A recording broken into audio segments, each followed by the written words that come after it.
Hello, and welcome to On Cue at Joffrey Ballet. My name is Adam Blyde. I'm one of the rehearsal directors here at the company, and I'm joined today by the Mary B. Galvin Artistic Director, Ashley Wheater. Hi, Adam. I'm really happy to be here. Good. So nice to have you with me today. So we've been doing these On Cue discussions throughout the summer to try to get to know the company artists a little bit better, and it's really exciting to have you with us today. A lot of people are really familiar with what you've done for the company and your time as the leader here, which has been amazing. But I thought we could start a little bit with who you were as an artist. So a great place to start is your childhood. We both went to the same school. So maybe if you could take us back there and then tell us a little bit about where you went with your dancing career. Sure. So I started dancing when I was 6 years old. I was born up in Scotland, but my parents moved to the Midlands. So we lived in Leicestershire. Okay. And my first ballet teacher was a brilliant woman called Mary Hockney. And I owe her a lot. She's no longer living, but she inspired a lot of people. And not only did she run a school, but she taught in the public school system in the UK as well, offering dance as part of their curriculum. So she had amazing flavor in her personality. Okay. But she was the one that really pushed me and said, "You've got to go audition for the Royal Ballet School." Okay. And so I went to the Royal Ballet School, but with where my birthday falls, I was too young. Mm-hmm. So I did the audition, I got through and they said, "But you're too young." So I waited a year and then I went to White Lodge, which is the boarding school for the Royal Ballet. Like you, I spent 5 years there. And then I went to the upper school. And you know, from a very early age, from 11 years old, I was performing at Covent Garden, Sleeping Beauty, The Dream, so many different roles. And then as I got older, I did more and more work with the company. And then being in the upper school was really an amazing opportunity. To work with Sir Frederick Ashton and Kenneth Macmillan. I worked also with Rudolf Nureyev a lot there. But to be coached by and rehearsed by so many incredible people. Yeah, that's like kind of this golden era of incredible artists. So I know we talk about it quite often, about writing a book. I feel like there's a lot of stories there that you could tell, but you did White Lodge Upper School right to the end. And then what happened after you graduated? I joined the Royal Ballet, and at that time, the Royal Ballet was split into 3 companies. So there was the resident company in London. Mm-hmm. There was what was called the touring company, right, which is now the Birmingham Royal Ballet. And then they had an offshoot called Ballet for All. And they sent a very small group of people on these tours of Ballet for All, but everything you did was a principal or a soloist role. It's a good time to cut your teeth in those roles. It was really amazing. So we did a lot of repertoire of Ashton. Mm-hmm. So, you know, I did The Dream. I did Florestan from Sleeping Beauty. I remember we did the second act pas de deux from Swan Lake. Mm-hmm. So my first coach was Margot Fontaine. Oh, not so shabby. And it was just really inspired. I felt so inspired when I was younger. Yeah. And I think that carried me through. And it was really, you know, having worked with Rudolf Nureyev, who said to me, at that time he'd kind of had a falling out with the Royal Ballet. And so he was working with London Festival Ballet, mm-hmm, which is now called English National Ballet. And he had just done Romeo and Juliet for them. And previous to that, he'd done a production of Sleeping Beauty for them. So he said, you know, why don't you come to Festival Ballet and get to dance a lot of roles? What an opportunity. So I did. I went to audition, and Beryl Gray was the director at the time. And, you know, I joined the company, and within 3 months of being in the company, Glenn Tetley came to do Sphinx, which was a brilliant ballet. Mm-hmm. I was cast in that. You know, I got to work with Peter Schaufus on La Sylphide. I got to dance a lot of performances of Paris, Benvolio, and everything else in Rudolph's Romeo and Juliet. Fantastic. And a lot of Sleeping Beauties. And so Rudolph gave me my first full-length Prince in Sleeping Beauty.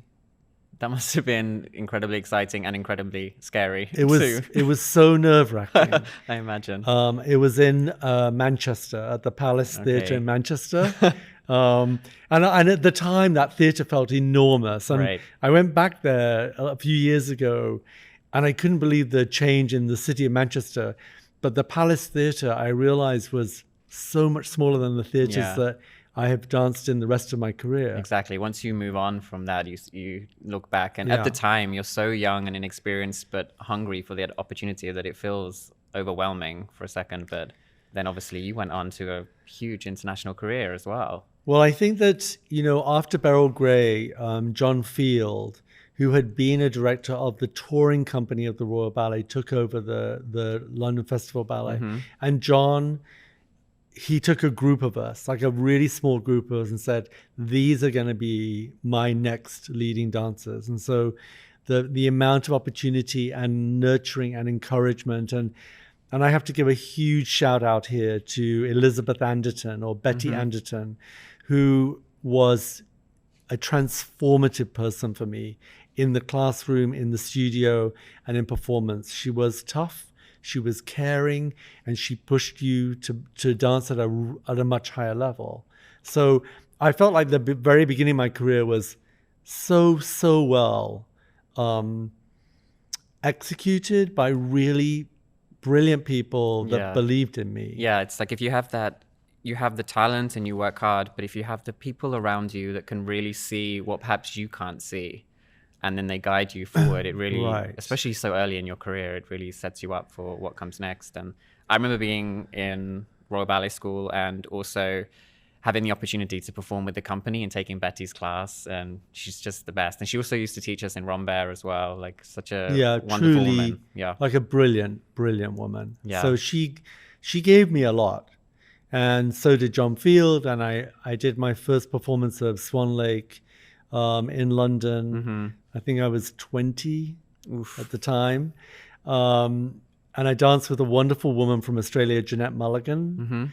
And I think that there was a desire for me to want to explore the world. And so I was given a principal contract in London, but I decided that I wanted to go and join the Australian Ballet. And it seems like a radical change to say, I want to leave all of this and leave my family and go to the other side of the world. other side of the world. But there were reasons for it, and a lot of them were personal. But I have to say, when I got to Australia, Marilyn Rowe was the acting artistic director, another incredible woman who really believed in me in Australia. And so literally I got off the plane in Australia. Peggy Van Prague, who founded the Australian Ballet, was still there. And so my first rehearsals there were Albrecht and Giselle in her production being rehearsed by her. Wow. And then that time period in Australia was really amazing. Anne Williams, who had worked with John Cranko and really been John's kind of right-hand woman for many years in Stuttgart. So, having her coach me in Romeo, in Onegin, Lady and the Fool. I feel incredibly fortunate, Adam. Well, you obviously worked for it and deserved it, but that's a challenge in itself, though, of you establish yourself in one place, and it can be easy to stay too when you feel that way. And moving somewhere else, people have invited you for a reason, but that puts pressure on too, of you now have to move and kind of prove yourself all over again that their faith was justified in what they thought they saw at the beginning. Right, and I think that, because after Australia, I came to the Joffrey Ballet, and we can talk about how I got there. Sure. And then after that, I went to San Francisco Ballet. And I think that, to your point, every time you join a company, you are proving your worth again and again and again. Yeah. And I don't see that as a negative thing. No. I actually think it keeps you really working hard. Yeah, And the only way to get through this career is to work incredibly hard. exactly. And everyone, people have their reputations and reviews and critiques, all of these things that follow you. But ultimately, it's showing up every day and doing what you need to do wherever you are. It's going to be the same. And you move company or you move country, and you're exploring a whole new landscape. Yeah. And you're being introduced to a whole new audience. And it's also incredible to be, ballet studios can look much alike, and maybe the repertoire can be similar in some places, but being in a room of different people, different artists, of how that shapes you and hopefully develops you as an artist, of learning things that perhaps you hadn't thought about or hadn't seen before. It's really enriching to be able to do that. And I think to dance the widest possible repertoire. I agree. So I think that, in Australia, having all the Cuenca ballets and Giselle and the Ashton ballets again, right. La Film Magade and The Dream, and then working with people in all different manners, people that I'd never worked with before. Mm-hmm. And it was in Australia where I met Gerald Arpino, because at that point they had invited him to come and do a work called Suite Sanson, which has been a signature work for the Joffrey Ballet. So when Jerry Arpino came to Australia, he decided that he wanted me to do the pas de deux, the pas de trois, and so I had a really big part of the work. Mm-hmm. And it was working with him that led me to leaving the Australian Ballet and coming to New York, because as Gerald Arpino said, he said, Robert Joffrey would love you, baby. Oh. Love you, baby. And it was, I really loved Jerry. He was such a vivacious man, so passionate, so demanding in a very different way. Yes. And you have to be, the work was so hard as well. So hard. So hard. So, so that was my professional life. And in my personal life, my father was very, very ill at the time. He'd been in remission with cancer at a very young age, in his 40s. It had come back. It was bone cancer. And so being so far away from him, mm-hmm. I realized that I had to make a shift. And I wasn't sure that I was ready to go back to the UK. And so someone bought me a ticket to New York and said, you need to go to America. So I got on a flight to New York. I had friends in American Ballet Theatre. I knew Baryshnikov because he was directing American Ballet Theatre at the time. I went on tour with them to mm-hmm. Miami and Chicago, which was my first kind of exposure to this great city that we now live in. Yes. Chicago. And then I decided that I didn't think that American Ballet Theatre was going to be the right company for me, and I probably wasn't the right dancer for them. So I went to see Robert Joffrey, and I took class with them, and I got a contract, and... He liked you, baby. He liked me, baby. But it's amazing. Like, coming to America was really a pivotal moment for you. It was huge. Yeah. Because the career that's followed since of dancing with Joffrey, and then obviously with San Francisco, and becoming one of their ballet masters, and your life has been here pretty much ever since, right? Yeah, I would say that really my career, because I arrived here when I was in 1984. Okay. So I was just turning 25. Baby. And I think that meeting Robert Joffrey and working with Robert Joffrey and Gerald Arpino was truly an eye-opener into American dance. Mm-hmm. And I think of the people that worked at the Joffrey at that time who were new on the dance scene. Mark Morris was beginning, but we had works by Paul Taylor, Twyla Tharp, Laura Dean, William Forsythe, and the list went on, along with Cranko's repertoire, a lot of Ashton, because mm-hmm. Robert Joffrey and Sir Frederick Ashton were such good friends and had such respect for each other. So my world at the Joffrey Ballet was amazing. It kind of makes sense to... And we'll get to it in a little bit of what's happened now in Joffrey since you've been director of the diverse rep. It's kind of incredible. But when you were out in San Francisco, you were ballet master there for a number of years and assistant to director. When this position came up, was that a daunting prospect, or was it the mixture of excitement because it's part of your history, but also daunting of going back as a director? How did you feel about that? I think that my time in San Francisco under Helgi Thomason's directorship was fantastic. It was after the death of Robert Joffrey. I wasn't sure where there were two things that happened at that time. Robert Joffrey passed away and my father passed away. And it was just a pivotal moment for me about what as a person, who am I? What do I want? Yeah. And I got a phone call from Helgi saying that he'd heard that, it had been difficult for me and that would I be interested in coming to San Francisco. And so we had performed there with the Joffrey Ballet every year. So I knew San Francisco. And so I went and I did class with the company, watched the company perform, and accepted a contract with the San Francisco Ballet and had an amazing, really an amazing career there, thanks to Helgi.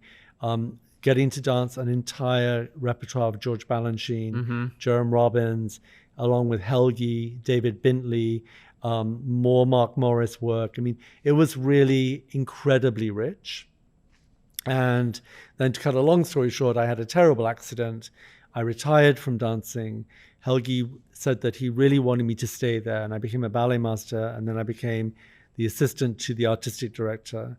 And then out of the blue, I got a call saying that the Joffrey Ballet were looking for a new artistic director to replace Gerald Arpino, and that my name had come up and I was on the list. And I said, well, that's really lovely, but I'm very, very happy at San Francisco Ballet.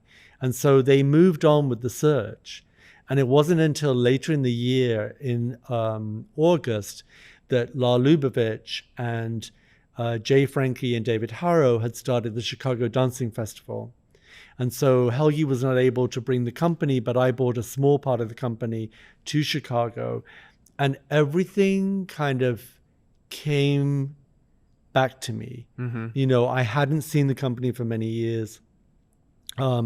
They had me teach the company. And I felt this just massive, overwhelming emotion, both to Robert Joffrey and to Gerald Arpino. And so at the dress rehearsal for the performance at the Pritzker Pavilion, it was Lyle Lubavitch that said, you've got to accept the job. He said, you've got to meet the board. I'm going to talk to John Taverson, and you have to take on the Joffrey Ballet. So I agreed to come to Chicago and meet the board. And at that time, Pam Strobel was the chair of the Joffrey. And I remember the first meeting that I ever had with the board. And I was in that room, and I felt an amazing warmth and commitment from every board member. And then Pam walked in the room for the meeting, and it was just, she is an extraordinary woman anyway. But to put someone at ease and to give you a platform to speak about the best of yourself. And so I came for a whole week. I taught the class. I talked to the company about my ideas about being a director. I went to many receptions every night. It was the most beautiful time of year in Chicago. And it all added up to, I got to Friday afternoon, and it was Pam and Fred Eichner that came out and said, we have a unanimous decision to offer you the job. And I was really moved. I mean, just the moment when everything falls into place. It's where you were supposed to be at that moment. One of your wildest dreams. Yeah. That's incredible. It was really, I think that what I said, I feel incredibly fortunate in my career. Yeah. But I think that being offered the position to run the Joffrey Ballet, which is such an iconic American company with such an important history, and I think having worked with both of them, both Gerald Arpino and Robert Joffrey, it was a wonderful, wonderful accolade. And so I felt an enormous responsibility to look at the company. And the company had been through so many ups and downs. It moved to Chicago in '95. It was not in good shape financially. They were struggling. But there were many incredible board members here that said, we are going to take the Joffrey Ballet and we are going to make sure the Joffrey Ballet thrives and survives. And so, I came to the company in 2007. And I think it's been one of the most fulfilling journeys of my life. Yeah, I mean, what you've done here is incredible. And I'm sure the responsibility was huge because Joffrey has a very special place as one of the leading companies in America, but its audience is very specific too. They love Joffrey for a very specific reason and what they want to see. Right. So it's not a generic company of just, run-of-the-mill ballets that perhaps you might see everywhere. So there must have been a huge pressure. But that kind of brings me to, I want to chat about the Academy and community engagement and the other side of this organization of what you've developed, but also speaking about your dancing career, of all of the amazing repertoire you've danced and the variety of it. I feel like Joffrey is very unique in the works we do, going from Giselle to Ekman, getting a new Nutcracker, a new Karenina, and then very modern mixed bills. How do you even begin to program and have the forethought of looking at 3 years ahead of what a performance looks like? For example, Midsummer, which was such an amazing, wild work. And not your Shakespeare's Midsummer. And not your Shakespeare's Midsummer. And the audiences lapped it up, loved it. How did you think that would sit well here in Chicago? I think that I'm going to backtrack a little bit. Because I think that growing up in the Royal Ballet at a time when Kenneth Macmillan was really doing a lot of work, and there were many other influences at the Royal Ballet at that time. John Neumeier was creating new work. Glenn Tetley was creating new work. And I think that I also think the influence of Paris Opera, which has always been a company that has never been afraid to dance all the classical 19th century repertoire, but also push to the 20th and now the 21st century in terms of creative work. So I think when your mind is open, your eyes are open, and you kind of embrace the world of dance in a really broad picture, I think it takes away the fear of what I'm wanting to bring or do, because your gut instinct has to tell you. And I first heard about Alexander Ekman, and I'm not a social media person, but I went to Facebook and I found Alex and said, I'm the artistic director of the Joffrey Ballet and I'd really love to talk to you. And so we did episode 31. I love Alex. I think he's an amazing original voice, an extremely talented man, and a really lovely human being. And so that journey began of doing episode, and it was Alex that called me and said, I really want you to come to Stockholm and see Midsummer Night's Dream. And it just seemed like a really long shot, but I thought, forget it. So I bought a ticket on Icelandair, flew from Chicago to Reykjavik. I remember. Reykjavik to Stockholm. Got to the hotel, changed, went to the theater, sat in the theater and had the most incredible experience of watching his Midsummer Night's Dream, which is based on the Swedish tradition of Midsummer. And the humor and the craft that he put into that work, I was wowed. And the audience around me were wowed, and they had never been to the Royal Swedish Ballet. Yeah. So, I thought, I'm euphoric, I'm jet lagged, So I went the next night, and in between I'd had dinner with Alex and his very good friend Mary Louise. And the second performance was even more impactful for me.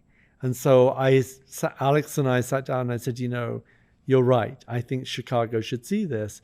And Chicago has this incredible capacity to embrace art at every kind of level, whether it's the lyric opera, the CSO, whether it's music and contemporary art, whether it's Steppenwolf, whether it's Shakespeare, whether it's Writers' Theatre. There is this incredible capacity for culture here. And interest in new works. It doesn't have to be traditional or well-known. Willing to take a risk, I think, is key. So, there's a part of me always with anything that I think about or want the company to do that is just gut-wrenching nerves. Of course. Because you're never sure of what an outcome would be. But it was a wildly successful endeavor. And I would say the same with Chris Wilden. And, we've danced a lot of Chris's work here. But, even before we got to creating the Nutcracker, it was a conversation I'd had with Chris 9 years before. And And not many people want to mess with the Nutcracker. No, of course not. It's particularly here in America, it's such a tradition of what people expect and want to see. But I think Chris did a spectacular Amazing job. And it was really a gift to the people of Chicago. Yeah. And look at it, that we've been performing for 5 years. And I think the love for that production has grown, and it's become really Chicago's tradition. And I think they feel there's ownership with it as well. Yeah, definitely. It feels like it belongs here. Yeah. It's a bit of territory on that one, that it's our Nutcracker. But chatting about like a new Nutcracker, Anna Karenina, and doing things like Giselle and Swan Lake, it's still super important, though, to have these classical ballets under our belt, which is kind of testament to your vision, but also the kind of artist Joffrey comprises of people that can get up and do Giselle one night, and then the next program is a dead fish is falling down from the ceiling onto the stage. And is that something that really fills you with joy, to know that we can go from Giselle in one program to something totally... It does. And I think if you look back in history, Robert Joffrey created what I think is now the blueprint for nearly every company in the world. Mm-hmm. This, at our center, we are a classical company honing the skill of and the language of classical ballet. Absolutely. But it should never be the circumference. And I think that dance is such an amazingly beautiful art form. And as a dancer and as an audience member and as a director, we want to explore that. Yeah. So I think that it's really important that, every day we begin with class, which is you have to work hard in class. Mm-hmm. You have to keep that skill, and you have to come back to it every day, even if you're, meeting a fish or running around the stage screaming or having to sing in Swedish. There are many things. It's the constant maintenance. Yeah, and I think that another thing that I'm incredibly proud of was Anna Karenina, because I think that Yuri Pozikov, who was a beautiful dancer from the Bolshoi, but also his choreographic style uses every ounce of technique, but in a very free, fluid way. Yes. His work is hard. Yeah, it's really, the company ate it up. They love that production. But yeah, it's really, really hard dancing, but all, a channel for telling the story too. So it's all of that work is there to then enable you to be free and be in the emotion of your character and tell that story that you want to tell. And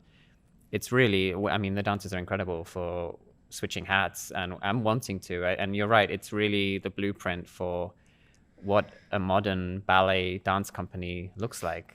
And I have to say, Adam, you work with the company every day as well, but I do think that the way they think about the art form and the willingness to be open and accepting of new ideas, and to really, really push the envelope. Yeah. Because I've never felt the company deliver just the choreography. I think they go way, way beyond that. Yeah. And so what is the intention of, if it's narrative, if it's emotional, but we have to go beyond the step. Agreed. The step is kind of a basic thing. And then, and what we want really is the art. This is true. And I feel like so many guests that come here too, that's one of the big joys of working here, is they walk into the room and they feel the different personalities and the enthusiasm. And I think that's, it helps to make good art when you can walk into a room and people are like, yeah, let's try it and see where it goes. Which kind of actually ties me into a little bit about the academy. I had a really great morning. I was teaching in the academy today and class was fantastic, but we have various projects in the pipeline for what's next. And I had seen some of the work the students were doing, their own work choreographing, and it was just so impressive to see their confidence and how dance has changed and what people are exposed to. And I feel that's a great moment to chat about the academy, of how it's expanded and grown, and how important that was for you when you came in to be director of not just the company, but of trying to build up an academy that will be so strongly linked to what we do. Because I think the thing about when the company moved to Chicago, it was always the wish of the board and everyone in Chicago that there would be the official school for the company here. And so it took a while. So I came in 2007 and we opened the school in 2008. And it seemed absolutely the right thing to do. You know, I think that you need follow through. So if you start, you know, at a very young age and you're in the same building as the company and you're influenced by what you see in the company. And it's why I've always believed that we all teach the company, but we also teach in the academy. And not only the studio company, the trainee program, the conservatory program, but also all those pre-pros. And I think that it's kind of wonderful that everybody gets to experience working with each other. And I think just seeing us every day gives them the confidence that we are here to support them and nurture them into a professional career. And equally, I think the community engagement program, which was very, very small when I came to Chicago, we have expanded it. Pierre Lockett was fantastic. And after Pierre, it was Erica Edwards. And now Linda Swayze is head of community engagement. And to see that program expand not only in the Chicago public school system, but also here at the Joffrey Tower, and the bridge program, and giving kids the opportunity to understand the incredible joy that dance can bring, but also the social and emotional skills that it brings with it and the discipline that it brings with it. So I think that I'm really proud of every part of this organization and the people that have really moved the organization forward. And you know, we couldn't be luckier to have an incredible team here. And I also have to say that, you know, Greg Cameron as our executive director, president and CEO, along with our amazing senior team, you know, there's a commitment and a passion, and it's a very well understood commitment, and it's all mission based. What are we doing for the art form, and what are we doing for Chicago? It's fantastic. Like looking at what the Academy has done and community engagement of how, you know, dance is not really just about dance. It's who you really are as a person and the skills it can teach you, whether it is just socially of meeting people like you, or discipline, timelines, technique, all of those things, working as a team. It's really amazing to see that in the community engagement department and in the Academy. And at such a young age of, it can, I mean, for both of us, it can change your life if you have that exposure at a young age. And it's just enriching what it can bring you. And I think obviously this year has been a super, super challenging year. And, you know, we're so happy to be back in the studios doing class and pressing on. But it kind of makes you think of the question of, you know, when people say, are the arts really needed? Does it matter who's dancing? I would say absolutely. Of course. They're vital to... Vital. They are vital. And someone said this once, that the arts complete who we are as human beings. And I think I just want to step back a little bit, that this thing about exposing yourself to all different kinds of dance. So in the Academy, it was very important that it's not just about homing the skills of the language of ballet, but exploring dance. And so when we set up the Winning Works program in the Academy, which is really a platform for BIPOC artists to come and create, it has been just transformational. And I'm really proud of that program and all the people that have come through that program, both as choreographers, but also the impact that that program has had on the students in the Academy.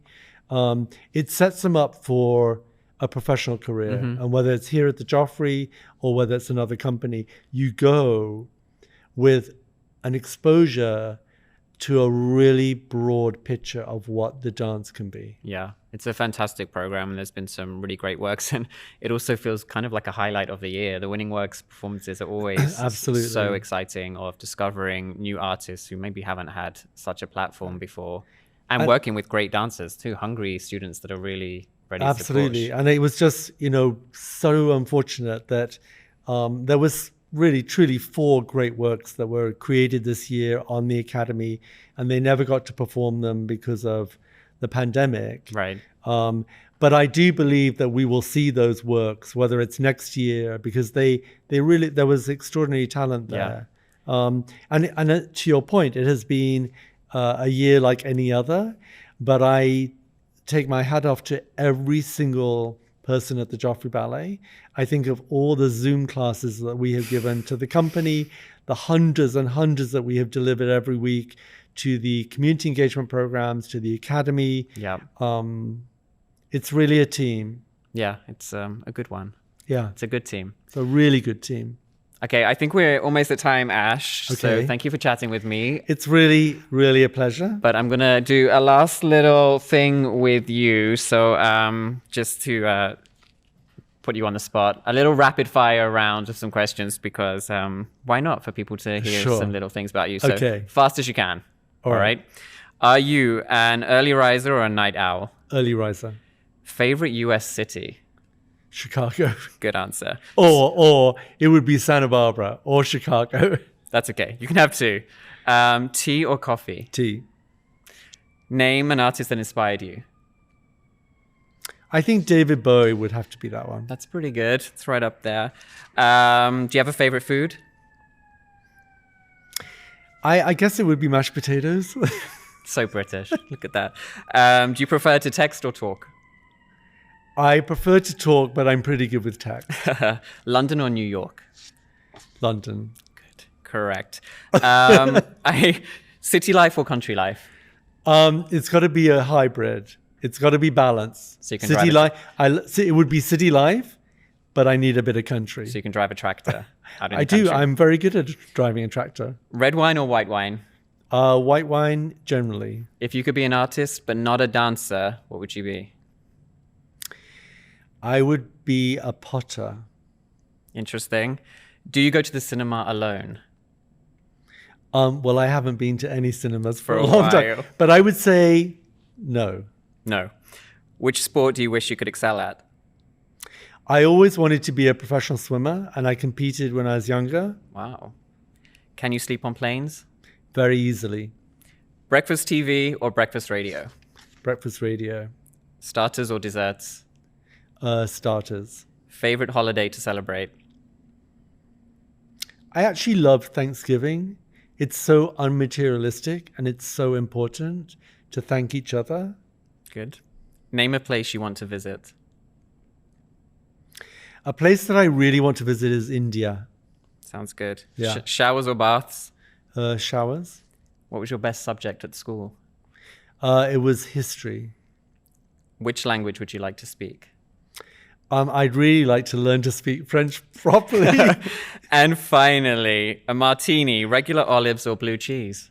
I used to have blue cheese, but then I cut out the cheese, so regular. Good. That was it. 21 and done. Okay. Ashley, thank you so much for joining us. It's great. And thank you for joining us at home here at On Cue at Joffrey. And we look forward to seeing you soon. So thank you. Brilliant, Adam. Thanks, Ash. Thank you very much. Thank you.